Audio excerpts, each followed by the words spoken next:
Hi everyone, Lisa Haven here. Well, I've often talked about FEMA on my channel. You know, the government organization that's supposed to help out in the event of disasters like Hurricane Katrina and Hurricane Harvey. Well, that is the group that's supposed to bring food, water, and help people get out from their troubled situations in the event of some mass disaster. Well, you won't believe the recent statement that one of the directors has made, and it's quite earth-shattering and things that I've been saying on my channel all along, and that is this, that FEMA isn't going to be there for you. No joke. In fact, they're talking about going back to their roots and doing more of your civil defense style planning and leaving it up to the states altogether.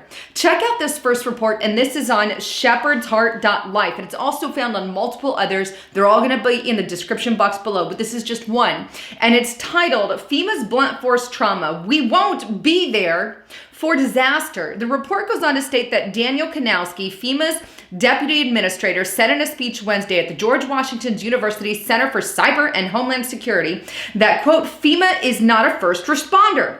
We are going to be very blunt with the American public about what FEMA can and can't do, about what the federal government can and can't do, and I hope state and local governments take this forward as well. It further divulges their plan for the next 4 years, and he goes on to state, FEMA will continue to fund the recovery for small disasters, but increasingly, we will be looking for state and local governments to manage those programs. He went on to elaborate that FEMA wants to help states reach a point where they can successfully take on some of this work on their own. It wants to foster a culture of preparedness and spread the message as part of the national campaign. In other words, to foster a culture of preparedness means you prepare for yourself. Going down a little bit further, the report says that the plan is to model FEMA after DHS fusion centers. So as you can see on that little diagram, and in conclusion, the bottom of the article states, we're finding ourselves going back to the future, he said. We need to get back to some of our roots and look at that civil defense planning that FEMA historically did, that we as a nation did, quite frankly, back during the Cold War to prepare, ironically enough, for threats of today and tomorrow. Not my words there, but those are the words, again, of Daniel Kanowski, and I might be butchering that, the FEMA's deputy administrator, a deputy administrator. That's chilling. First of all, here's an organization who talks about being there for the American people, and that's the opposite of what they're talking about doing. So let's think about this for a few seconds. They're telling the American people, prepare for yourself, have a culture of preparedness. This is why I always tell everyone, be prepared. Make sure you have food. I use my Patriot supply. Make sure you have supplements, vitamins, minerals. GetTheTea.com. You can get all these things. You can see it's already in a Mylar bag. These things last for a very long time.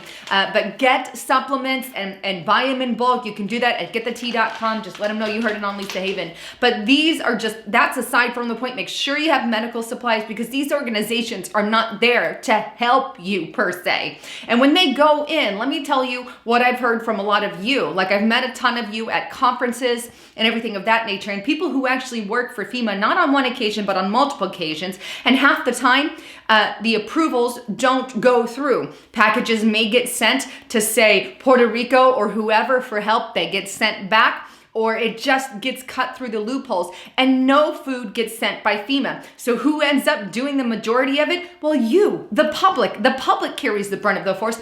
Who helped Katrina and who helped Harvey? The public, the churches, people mainly helped them. FEMA was a very small portion of that, and food allocations were not even barely given out or barely given the approval to send that out to the people there. It was the public doing it.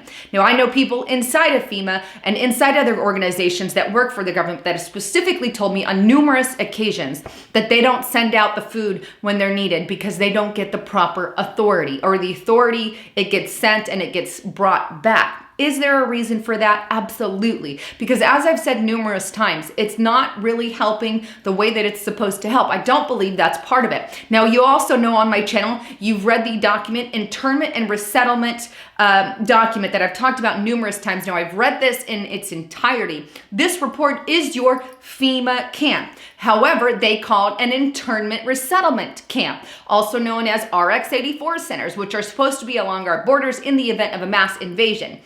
No, what are these camps for? Well, if they have to quarantine people, they can use those camps. If they have to round up political dissidents or say a debtor's camp in the future or whatever happens in the future, they can use that for the average public.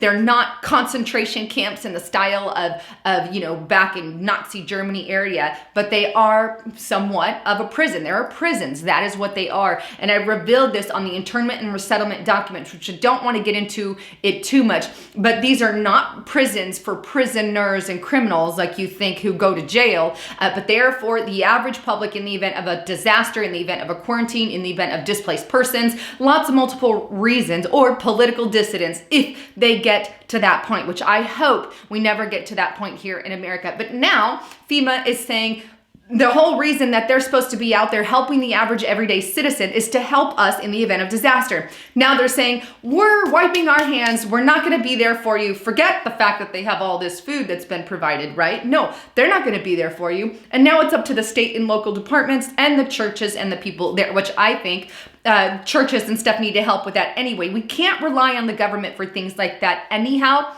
because they're not reliable. Ergo, what's happening with FEMA right now.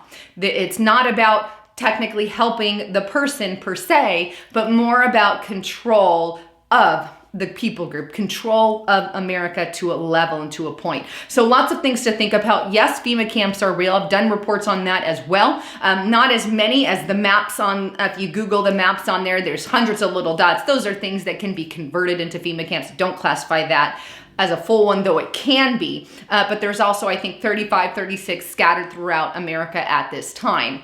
Physical ones or old prisons or whatnot. So that's something else to think about on a side note as well. But definitely this is a huge report that you're going to want to get out and share far and wide, because here's the thing. You need to prepare for yourself. You need to make sure you have things and items ready and are prepared for your family members and those around you. Because like I said before, your government's not going to be there holding your hand, walking you through. They never were, they never are, they're never going to be. This is why we, the American people, are so important. We need to have that community. We need to have that friendship. We need to have that church community and be a part of each other in a as peaceful as we can be, if you will, in the event of disaster. We, the American people, are there. The National Guard can be there. Military people come in, former veterans and all that. They have huge hearts and they all come in to help. But don't rely on organizations like FEMA to fix everything, because they may be there for little portions of it, and they are, but they're not a fix-all. Anyhow, wanted to bring you the latest on all of that. I'd love to get your comments and concerns